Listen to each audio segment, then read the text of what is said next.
Right, మరొక big breaking news చూస్తున్నాం. పులివెందుల నియోజకవర్గంలో వైఎస్ జగన్మోహన్ రెడ్డి కంచుకోట కూలిపోయింది. ఇప్పటి వరకు పులివెందుల అంటే వైఎస్ఆర్ కుటుంబానికి కంచుకోట అని రాష్ట్ర వ్యాప్తంగా కాదు దేశవ్యాప్తంగా ఆ కుటుంబం గురించి తెలిసిన వాళ్ళందరికీ కూడా ఒక ఐడియా ఉంది.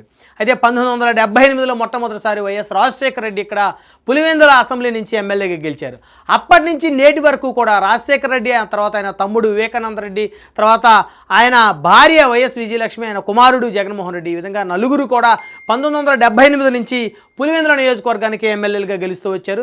అయితే ఈ పులివెందుల నియోజకవర్గానికి సంబంధించి జెడ్పీటీసీ ఉప ఎన్నికకి సంబంధించి ప్రస్తుతం కౌంటింగ్ కూడా పూర్తయింది. కౌంటింగ్కి సంబంధించి కనుక ఫలితాలు కనుక వివరాలు ఒకసారి చూస్తే తెలుగుదేశం పార్టీ అభ్యర్థి లతారెడ్డి భారీ విజయాన్ని నమోదు చేశారు ఈ పులివెందుల జెడ్పీటీసీ ఎన్నికలకు సంబంధించి.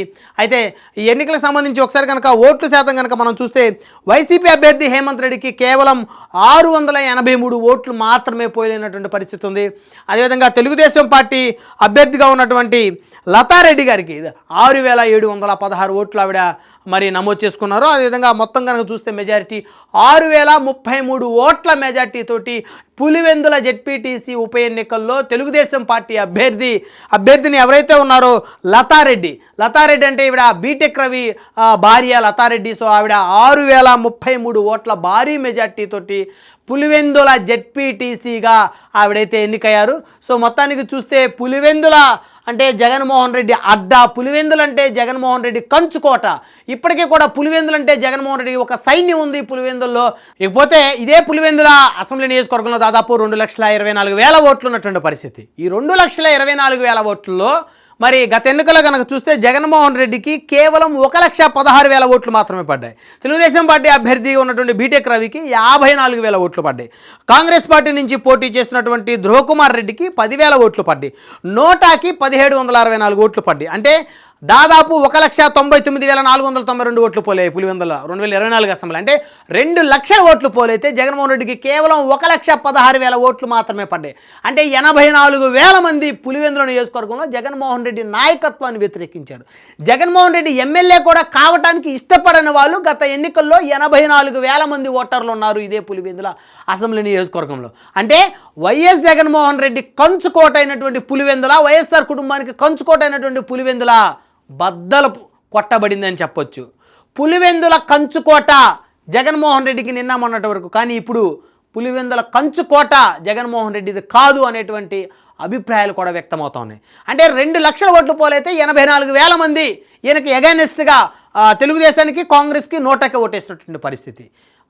ఆ పరిస్థితుల్లో అంటే దాదాపు 84,000 మంది ఆయనకి ఆ నియోజకవర్గంలో ఎదురు తిరుగుతున్నారు. మీరు ఎమ్మెల్యే కూడా ఇక్కడ పనికిరారని చెప్పేసి ఆయన గురించి మాట్లాడుతూ ఉన్నారు.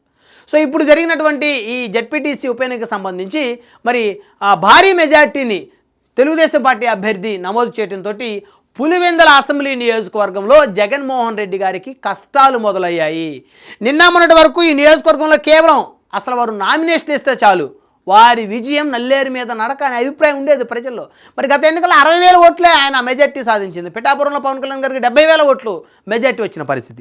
మరి ఇక్కడ చూస్తే కేవలం 683 ఓట్లు వైసీపీ జెడ్పీటీసీ అభ్యర్థిగా ఉన్నటువంటి హేమంత్ రెడ్డి గారికి వచ్చిన ఓట్లు 683. అంటే కూటమి ప్రభుత్వానికి సంబంధించి ఆ సంక్షేమ పథకాలకి ఆకర్షితులే ప్రజలు ఓట్లేశారా? మరి ఇదే జెడ్పీటీసీ సంబంధించి ఒక 15 పోలింగ్ బూతుల్లో వైసీపీకి ఏజెంట్లు లేరు. అయితే తెలుగుదేశం పార్టీ ఏం ఆరోపిస్తుంది, కూటమి కానీ తెలుగుదేశం కానీ వైసీపీకి సంబంధించి ఏజెంట్లుగా నిలబడడానికి కూడా చాలామంది నిరాకరించారు అని చెప్పేసి వారి ఆరోపణ. వీరేమంటారు, మా అభ్యర్థుల్ని మా ఏజెంట్లని భయపెట్టి మా ఓటర్లను భయపెట్టారని చెప్పేసి వైఎస్ఆర్ కాంగ్రెస్ పట్టినట్టు.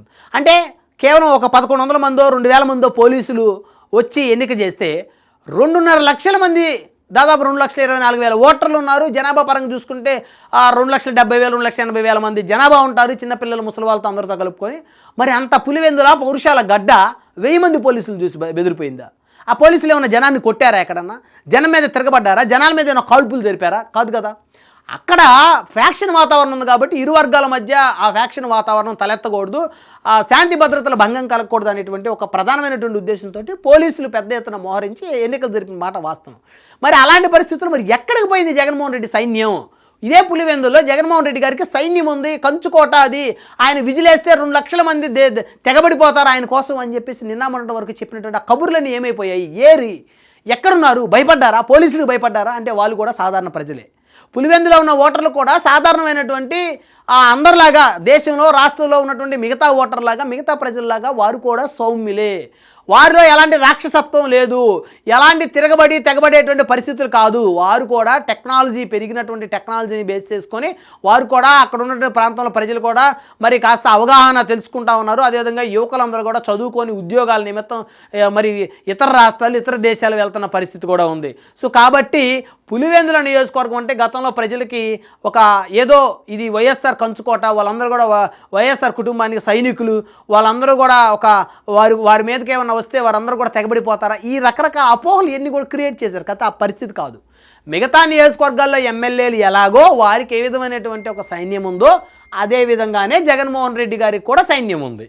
అంతకు మించి ఈయనకేం ప్రత్యేకంగా పులివెందుల్లో ఈయనకేమి ఒక పెద్ద సైన్యం ఈయనకేం లేదు. అందరు నాయకులకి ఎట్లాగా ఉంటుందో ఆ విధంగానే ఉంటుంది. ఉదాహరణగా చాలామందిని మనం చెప్పొచ్చు. చాలా నియోజకవర్గాల్లో కుప్పంలో చంద్రబాబు నాయుడు గారికి ఏ విధమైన సైన్యం ఉందో పులివెందుల్లో అదే విధంగా ఉంది ఆయనకి.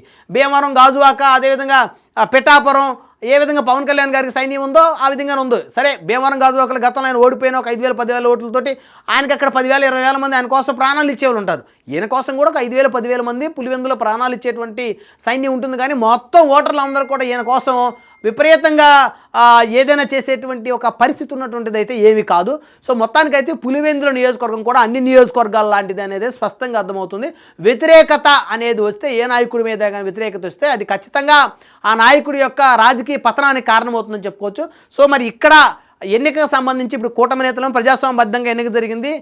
సో చాలా సంవత్సరాల తర్వాత ప్రజలు తమ ఓటును తాము వినియోగించుకునేటువంటి అవకాశాన్ని ప్రభుత్వం కల్పించిందని చెప్పేసి కూటమి నేతలు మాట్లాడుతున్నారు. వైసీపీ మాత్రం ఇక్కడ 15 పోలింగ్ బూత్లో మా ఏజెంట్లను కూడా రానివ్వలేదు, వారే రిగ్గింగ్లు చేసుకున్నారని చెప్పేసి వీరు మాట్లాడుతూ ఉన్నారు. సో ఏదేమైనప్పటికీ కూడా పులివెందుల నియోజకవర్గంలో తెలుగుదేశం పార్టీ భారీ విజయాన్ని అయితే నమోదు చేసుకుందని అయితే చెప్పుకోవచ్చు.